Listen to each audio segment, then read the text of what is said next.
de la mañana está vendiendo margaritas en el mercado. Cuando se pone el sol, se sube a sus tacones altos, que también son verdes como un tallo. Se vende en la misma esquina del mercado.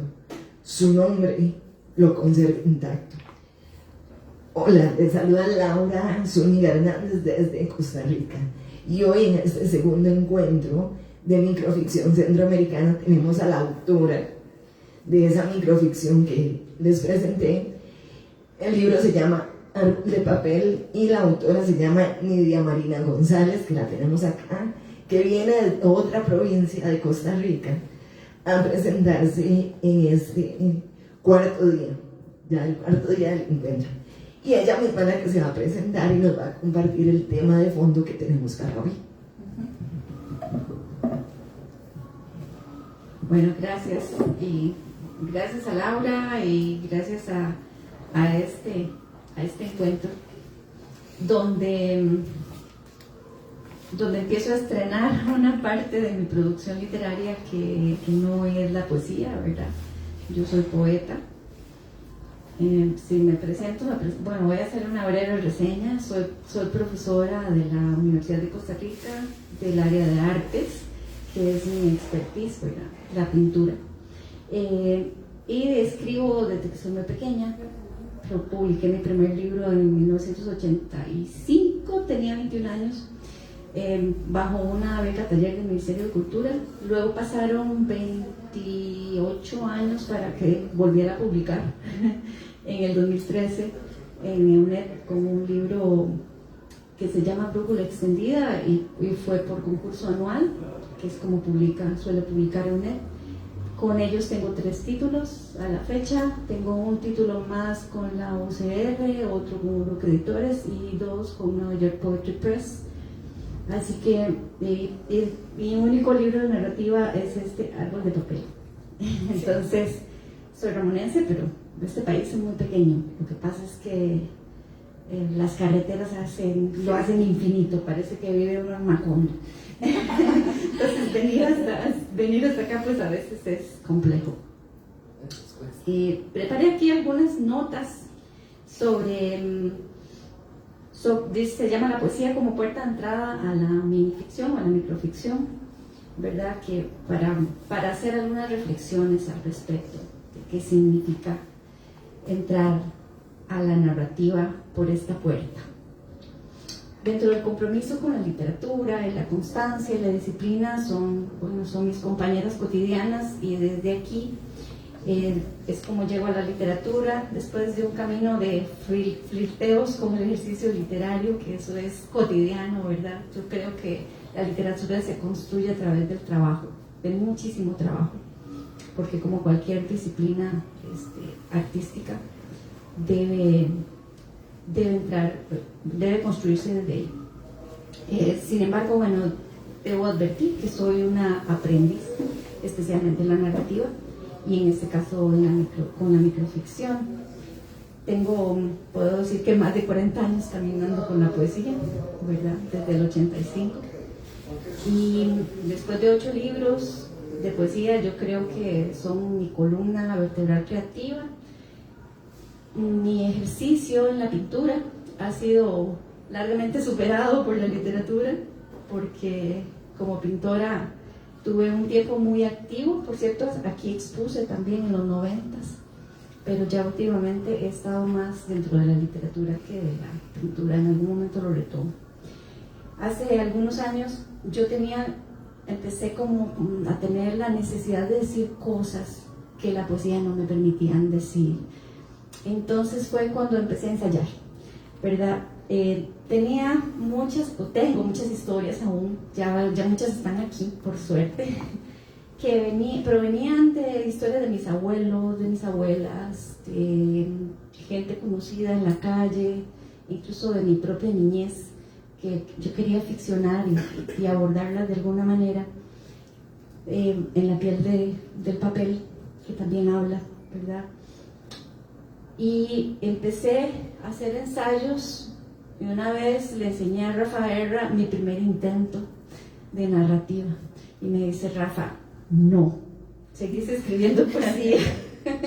Entonces, gracias un poco a la orientación de Rafa y luego más adelante de María Pérez Iglesias, yo empecé a pulir aquello, a que se sintiera más como narrativa. Entonces, ese fue el detonante. Dice, así me sucede que la narrativa para mí es una búsqueda, yo la busqué. La poesía me sucede sencillamente, no lo puedo evitar. Estoy sentada en cualquier parte y se me viene encima y tengo que ponerle atención porque ella me habla. En cambio, con la narrativa me pasa más que tengo que buscarla o intencionarla, ¿verdad? Distinto. Son dos formas de abordaje de un mismo ejercicio creativo que sencillamente tiene dos ramas. Yo creo que con plena conciencia garabateé mis primeros cuentos de menos de 2 páginas, aunque también recuerdo que en la adolescencia yo había escrito un par de cuentos que fueron quemados en alguna de mis hogueras, cuando en aquel momento no tenía a la computadora ni la tecla delete, que ahorita es mi compañera. Yo leo algo, no me gusta, flum, se va. ¿Verdad? Entonces el cuento comienza así, entre 2018 y 2019, cuando le enseño a Rafa este primer intento. Empiezo a mejorar poco a poco. Ya María Pérez también empieza a conocer algunos de mis cuentos y me invita a ser parte primero de la antología de Mujeres al Centro, una antología centroamericana donde hay algunos de mis relatos cortos. Y bueno, en este proceso se clarifica un poco más cuál es el camino de la narrativa, porque María me ayuda con algunas líneas sobre el uso, por ejemplo, de los tiempos y cosas que yo estaba manejando muy en abstracto todavía, ¿verdad? En el 2020, ya Editorial Proyesis me publica Árbol de Papel, que es el libro que tenemos acá, en plena pandemia. Entonces este libro ha carecido de una presentación oficial. En la última feria del libro fue presentado junto con varios libros de Proyesis, pero solito no. Este libro contiene 46 relatos de no más de 2 páginas y un párrafo nada más, y uno de 4 líneas, que es el que leyó Laura ahora a la introducción, cuando introdujo este espacio. Yo estaba entrando en un territorio definitivamente desconocido. Ni siquiera tenía claro de qué género se trataba, porque para mí era la puerta de entrada hacia la narrativa de la poesía, ¿verdad? Y la literatura, yo creo que tiene la bondad de aceptar todas las variantes que la imaginación humana pueda escalar, como debería ser en todos los ámbitos sociales. La literatura es un territorio libre en ese sentido, ¿verdad? Reitero, que al inicio no sabía yo en qué me estaba metiendo. Les confieso mi pecado de no haber tenido claro que estaba adentrándome en la microficción, lectora de novelas y poesía, como debe ser cualquier escritor, ¿verdad? Voraz, porque creo que la voracidad de la lectura es fundamental. Yo me enganchaba sin saber al cuento corto de Monterroso, me enganché sin saber con el libro de los abrazos de Eduardo Galeano, El bestiario de Cortázar, por ejemplo, La Vedina Chusma de Rafael. Y de ahí, yo creo que me fui arrastrando a retorcer el cauce de la poesía hacia las aguas narrativas.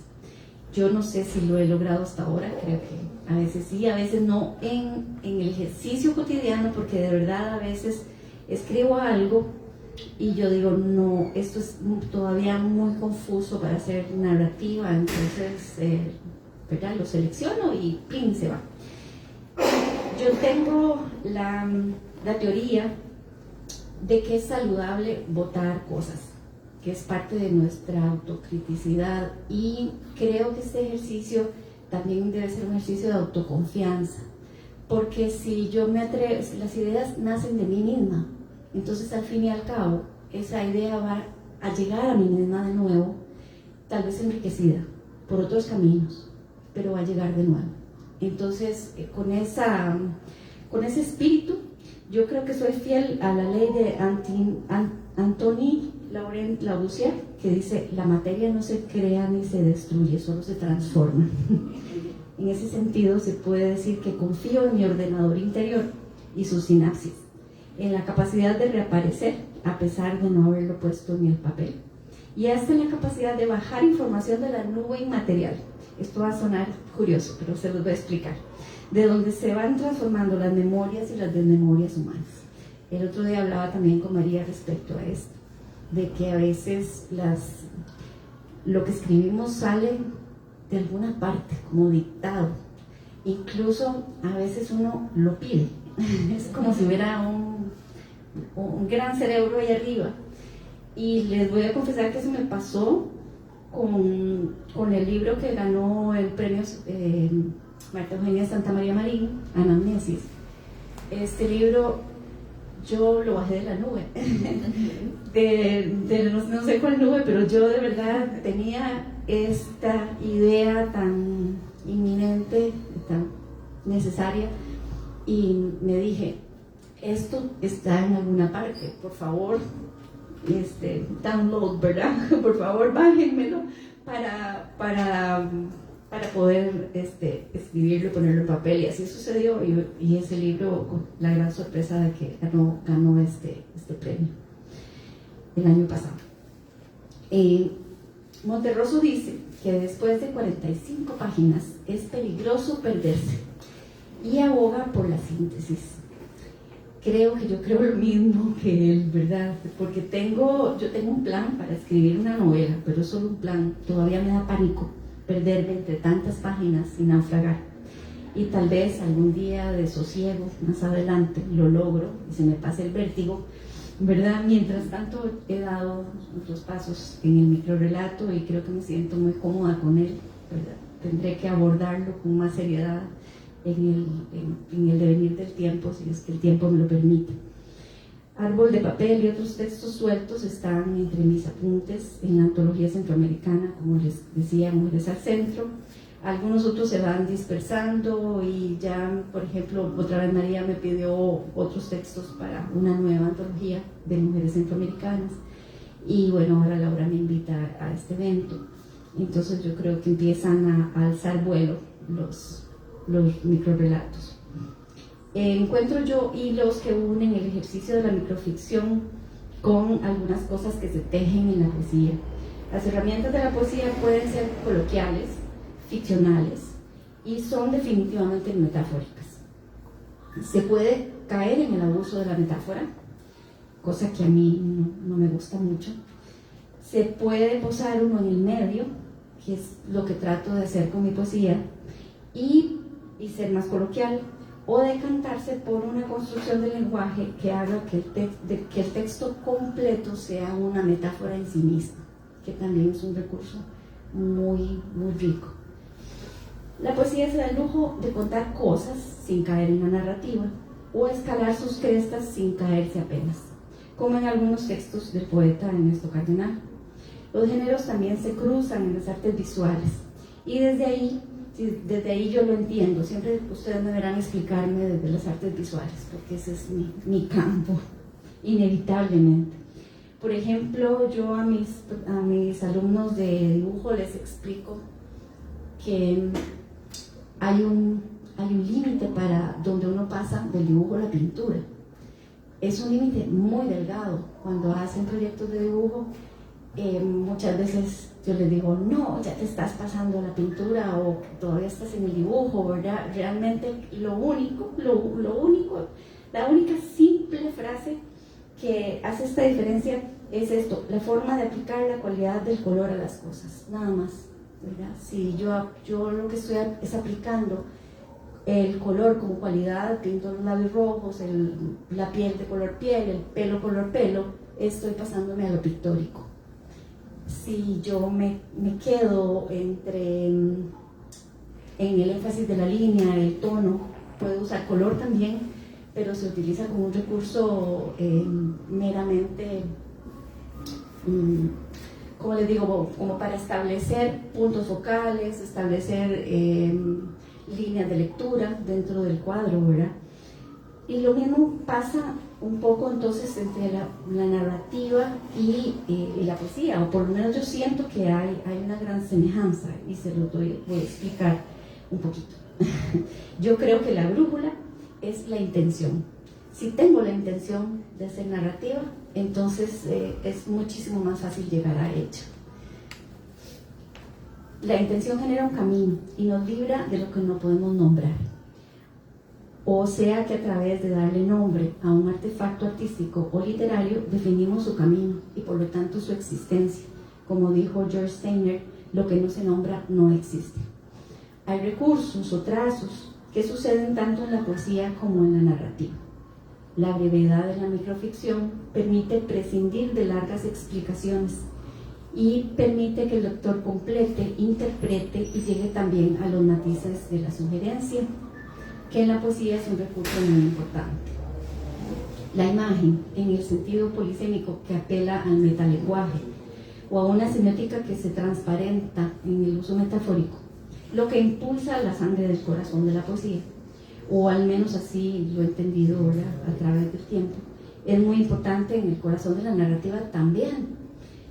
Sin embargo, se va diferenciando, y me voy a explicar un poquito mejor. El entramado que aleja a la microficción de la poesía es el uso de un argumento o personaje o personajes que cuentan una historia con la directa intención de que así sea. Aclaro que mis criterios salen de la experiencia, ¿verdad? Como escribidora y nada más. En la poesía, la metáfora y la imagen están en el centro del cuadro, y en el microcuento la metáfora deviene en un elemento que está al servicio de la narrativa. La imagen pretende construir un corto cinematográfico con un detalle en boceto, pero suficientemente sugerente y en busca de un final abierto o cerrado que refuerce la historia. En la poesía, el final potente también es necesario, pero entendido como una ventana abierta. En la microficción, esa misma ventana puede estar medio abierta o casi siempre cerrada para que la narración tenga un sentido final de alguna manera, ¿verdad? No pretendo yo definir un género u otro, porque sé que los estudiosos de la microficción ya han definido muchísimas cosas al respecto. El otro día escuché a Laura hablar de un autor que tiene un glosario enorme, ¿verdad? Lauro, no recuerdo, Zaval. Me gustaría leerlo, y que sí ha profundizado en este tipo de definiciones, ¿verdad? Vamos a ver, entonces yo creo que la poesía sugiere y la narración define. Cuando soy demasiado sugerente, la imagen, el centro de la escritura, no se rompe el hilo, que puede ser muy delgado y que me deja en la otra orilla, que es la narrativa, ¿verdad? Entonces uno se mueve como entre las dos cosas. Cuando estoy muy filosófica, me va mejor la poesía. Cuando me pongo más concreta y más realista, entonces acudo a la narrativa. Es como si pintara un cuadro donde la figura principal, en uno de ellos, se encuentra velada por tonos de color y el espectador la presiente a través de sus colores y toca entre las imágenes significados que pueden ser sutiles y hasta polisémicos o más directos e intensos. En la narrativa, la figura de ese cuadro es clara, no tiene tantas veladuras que lo oculten, pero tampoco prescinde de ellas totalmente y conserva un espacio para la poesía, que creo debe estar en el corazón de toda la literatura, como lo señaló ya claramente García Márquez cuando recibió el Premio Nobel de Literatura. Y como lo sabemos los buenos lectores, cuando encontramos ese gancho rico de la poesía en la narrativa, se vuelve más fluida, ¿verdad? Uno se engancha más o por lo menos yo, que soy más del lado poético. Así que bueno, ese es el camino. No sé si quisiera que luego tal vez conversáramos un poco. Ese es el camino que yo creo que se puede trazar de ida y vuelta para incursionar en la narrativa y en la microficción desde la poesía.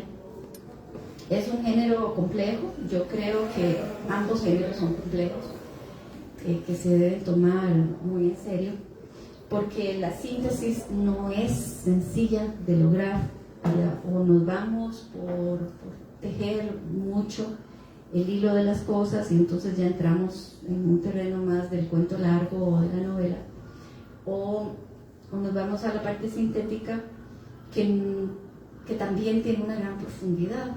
La síntesis es profunda y no es fácil de construir, igual en la poesía y en este caso en la microficción también. Yo creo que hay un punto de coincidencia importante, ¿verdad?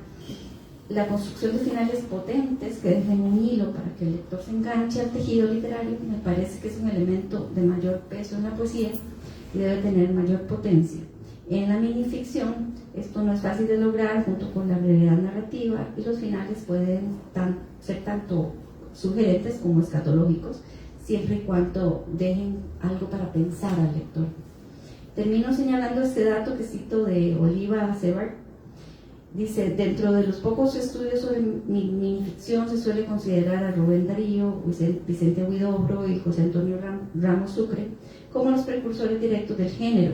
Efectivamente, estos poetas modernistas o vanguardistas ya manejaban el relato breve y la elipsis característica de la minificción, pero para muchos la minificción surge realmente con Julio Torri y Augusto Monterroso, así que atribuyen a Torri el primer minicuento latinoamericano publicado, que también fue publicado como poema. Entonces ahí hay un vínculo tremendo, ¿verdad? Y yo creo que hasta aquí estoy bien para que conversemos un poquito. Gracias. Sí.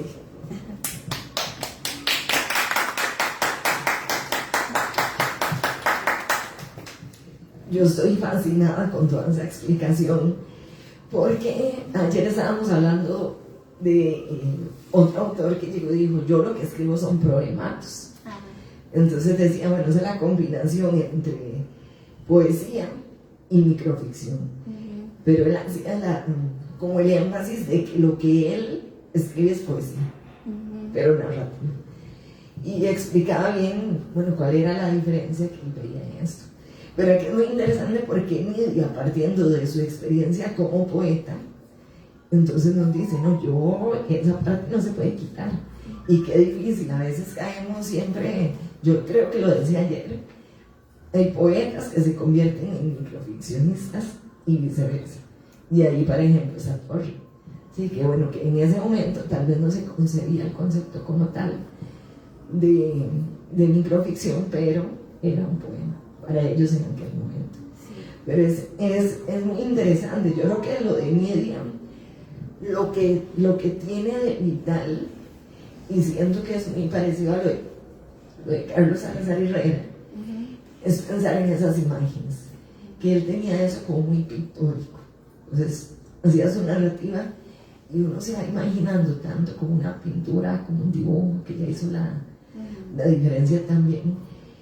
Y quiero que también comparta ese proceso de creación, no solo de la microficción, sino también de su obra plástica, que también nos interesa muchísimo saber. Bueno, yo creo que en los dos vertientes me gusta la experimentación. En mi obra plástica yo trabajo mucho con pintura matérica y a veces acuarela con un poco de monotipia, y cuando se trata de dibujo me gusta la línea limpia, muy a lo Juan Manuel Sánchez, ¿verdad? Que es tan hermosa aquella limpieza. Eso lo pueden encontrar en el libro Objetos Perdidos de la UNED, que está totalmente ilustrado por mis dibujos. Es el libro que yo siempre le doy a mis estudiantes, o les sugiero a mis estudiantes, a veces se los regalo y los tengo, en los de plásticas, cuando me dicen: profe, ¿qué puedo leer de usted? Entonces les digo, porque tiene las dos cosas. Y yo creo que el proceso creativo tiene, en todas las ramas, tiene su camino establecido, ¿verdad? Y es muy parecido. Sencillamente hay una necesidad de comunicación, tenemos que tener algo que decir. A mí no me gusta la literatura hermética, que es muy difícil entender. Al fin y al cabo te pones a leer y dices, bueno, ¿y esto qué? ¿Verdad? Sonó bonito, pero al final no me dejó nada. Esa no es mi intención, y probablemente porque la pintura también, yo siento, la pintura tiene otros recursos, que es el color. Entonces el color sí te puede conmover por sí mismo, ¿verdad? Si tienes suficiente sensibilidad para abordarlo. Pero yo siempre me apoyo en la figura. Necesito figuración en mi pintura, y creo que también necesito figuración en mi literatura. El color, yo puedo decir que el azul siempre va a estar ahí, no me deshago de él, empiezo a pintar. Y una vez tengo un cuadro rojo que yo dije, no puede ser, yo necesito romper, porque azules, verdes, amarillos, azules, verdes, amarillos. No me deja que le lance una mancha de azul. No tiene azul. Yo creo que casi no tiene azul ese paisaje. Por ahí está, o ya se convirtió en otra cosa, porque eso también me pasa. Y yo empiezo a pintar y de pronto necesito un lienzo y todos están con algo encima, entonces ¡pum!, viene para acá y se convierte en otra cosa. Porque, bueno, hace rato no hago una exposición individual, desde el 2013, creo que por ahí. Sí, bastante. Y tengo miles de bocetos y cosas pensadas, pero realmente mi trabajo en estos años no me ha dejado el espacio-tiempo, porque la creación necesita de ciertos espacios. Sí he pintado algunos cuadros, pero sueltos. Como decir, he escrito algunos poemas sueltos, sin ponerme a hacer un libro completo, pues sin ponerme a hacer una exposición completa, porque eso requiere de cierta, de verdad, uno se engancha. El problema que tengo yo con la pintura es que me llama, y entonces yo empiezo a pintar y estoy dormida y me despierto y digo, pero no, es que en esta zona necesito meter tal cosa, ahí me faltó una transparencia, y me voy de la cama y estoy a las 2 de la mañana ahí. Entonces yo no me puedo dar ese lujo, menos ahora, ¿verdad?, que tengo más años encima. Tal vez cuando estaba más jovencita y mi hija estaba pequeña, sí lo hacía, ¿verdad? Ahora ya no, ya se le hizo, ella está aquí, ya se le hizo, mi etapa pasó, ¿verdad? Su etapa de trasnochar. Exactamente, pero sí hay un gran paralelismo en la actividad creativa. Y bueno, yo espero volver a hacer alguna exposición pronto, ahora que dentro de unos años que esté con más tiempo. Todos decíamos ese tiempo. Sí. Por eso a veces hay gente que lee microficción, porque no le toma tanto tiempo. Sí. Yo quisiera que retomáramos un poco y que nos comente lo de la complejidad de una microficción. Las personas a veces tienen la idea errónea de que escribir microficción es hacer cuentos muy pequeñitos y que es muy fácil. Incluso una vez me hicieron un comentario diciendo, no, es que los verdaderos escritores son los que escriben novela. Eso de cuentos pequeñitos no es ni siquiera literatura. ¿Cómo lo vemos los que sí tratamos de hacer microficción? Toda esa complejidad que para nosotros sí existe, y para los lectores de microficción también está ahí. Claro. Me tengo que quitar los anteojos, porque ahí sí me tocaste. Yo siento que eso es lo mismo que nos pasa a los poetas, ¿verdad? Piensan que los poetas es así como, la inspiración divina, no sé, el que se toma un trago y ya escribió. Entonces, qué triste, porque realmente yo creo que la síntesis es súper, de verdad, muy difícil de lograr, porque yo puedo escribir un libro, un cuento largo, y que no tenga síntesis, irme y por un montón de caminos hasta llegar a un final que puede ser sorprendente generalmente, pero me llevó a aquello. Yo creo que también tiene su dificultad, porque hay que ser un maestro para escribir en cualquier género, pero no se puede menospreciar la microficción por su tamaño.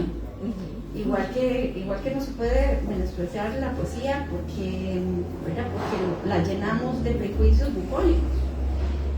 Desgraciadamente existe ese prejuicio, y tal vez eso es lo que pasa, se traspasa este prejuicio sobre sobre la misma poesía, que la gente piensa que es inspiración o decir algo bonito, que yo siempre les digo cuando me llegan con un texto, es que mi hija escribe muy bonito. Yo, bueno, bonito no es la palabra. Igual que le digo a mis estudiantes de arte, cuando su mamá le diga qué bonito, empieza a preocuparse. Algo está mal, ¿verdad? Porque no se trata de complacer a los demás, se trata de que usted profundice, y la profundidad no es para todos, tristemente. Deberíamos tener mucho más acceso a la cultura como para que la profundidad fuera la regla, pero no lo es, ¿verdad? Prefieren las cosas pintaditas así, las florcitas, igual en la literatura y en la pintura. Sí, los que practicamos esto lo defendemos, tanto con la poesía, que yo también escribo poesía, como la microficción. Siempre es ese prejuicio que se lleva por el tamaño, principalmente por lo breve, pero hay textos, y yo creo que lo comentaba el lunes en uno de los conversatorios, por ejemplo, aunque el de Monterroso ya está superado, como dicen por ahí, sí tiene una complejidad que incluso en este momento todavía se siguen haciendo artículos. Y si ese texto no tuviera permanencia, y si no tuviera relevancia, todavía no se estuviera haciendo nada más, porque en sí la brevedad no significa que no sea complejo. Yo quisiera que nos comente un poco sobre este libro en particular, que vienen ahí, son mujeres de las que están hablando, son voces femeninas, y como para ya ir más o menos concluyendo esta entrevista, quisiera que nos comente esto y que nos diga dónde podemos conseguir el libro. Bueno, sí, son voces, bueno, son historias de mujeres, todos tienen nombre de una mujer en particular, y yo creo que hay una señora que yo le regalé el libro, una lectora maravillosa, ella tiene más de 80 años, y me dice: uy, qué imaginación la suya, cómo se le ocurrieron tantas cosas, y por qué tanta recurrencia en el tema de la muerte. Muchas de estas mujeres están en sus últimos años de vida y comprenden cosas, tienen nirvanas en esos momentos, pero porque yo entiendo la muerte como una transformación. Yo no entiendo la muerte como la entienden aquí en dramas terribles, no. Me parece que es lo normal, lo efímero es lo normal en la vida. Entonces estas mujeres mías, otras son muy jovencitas y tienen procesos de transformación, tienen procesos de rebeldía y terminan siendo una metáfora. Ellas se pierden en el bosque o se vuelven parte del aire, pero no necesariamente se mueren, es una metáfora. Otras se encuentran a sí mismas y entonces se funden con la naturaleza y se funden con su propia, en realidad es una metáfora que quiere decir que se funden con su propio interior, con su propia naturaleza maternal, porque las conecto muchas con el bosque, ¿verdad? Y con los cultivos.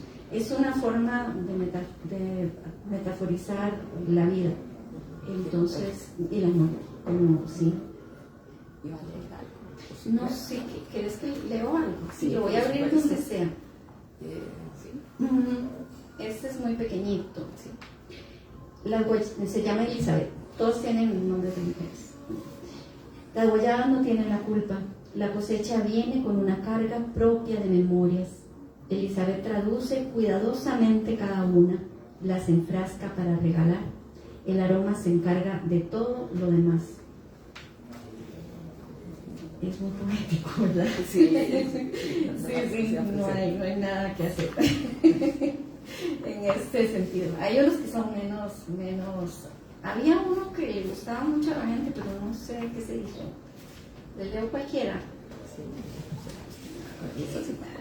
Sí, gracias.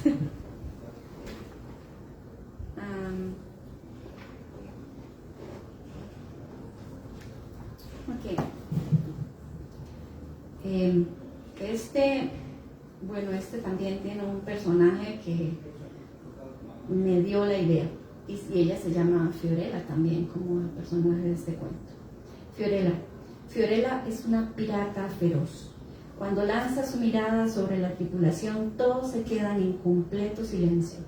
Ella conoce el mar igual que el ronroneo de su gato. Presiente el sol y las tormentas. Puede sentir a qué hora vendrán por el oeste las ballenas o por el este los delfines y en qué momento las tortugas por el sudoeste. Ella resguarda sus estelas de agua, recoge la basura del mar y aleja a los depredadores con su canto poderoso, especialmente a los de su misma especie. Fiorella tiene piernas cortas, pero eso no es un obstáculo. Tiene vista corta, pero eso no le impide nada. Su cabello suelto se confunde con el viento y se torna verde brillante cuando salva la vida de alguna criatura. Sus manos son contundentes. Con solo señalar a los marineros cuando alguno se comporta con crueldad, ellos se arrepienten. Fiorella tiene los ojos oscuros como las cuevas de los acantilados, y eso significa que piensa más de lo que logra articular. Tiene unos dedos pequeños y regordetes, pero eso no le impide hacer las cosas. Fiorella es elocuente sin mucho decir, cálida sin mucho tocar, libre sin cuestionar cosas superfluas. Ella no es muy alta, apenas 1,40 m. Tiene en los dedos de una mano 7 años de edad, en la otra 4, en el cuerpo 20. Se enferma con frecuencia y debe guardar cama en el hospital de la ciudad. Una mañana no despierta más. Por vez primera, su cuerpo toca el mar cuando derraman sus cenizas en el acantilado que dibujó tantas veces. A lo lejos un barco con bandera de pirata deja una estela con su nombre escrito en la espuma.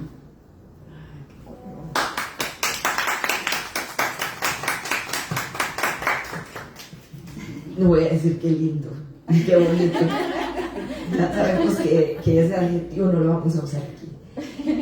¿Por qué mujeres?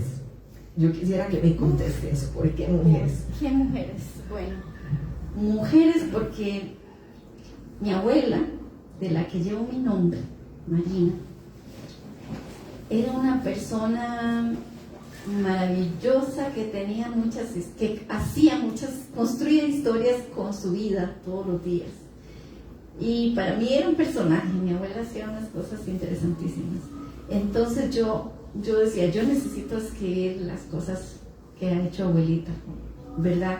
Y luego, bueno, mujeres que fui conociendo y que tenían como esas historias mágicas, o que yo más bien lo convierto, lo hiperbolizo todavía más, ¿verdad? En este libro, necesitaban tener voz.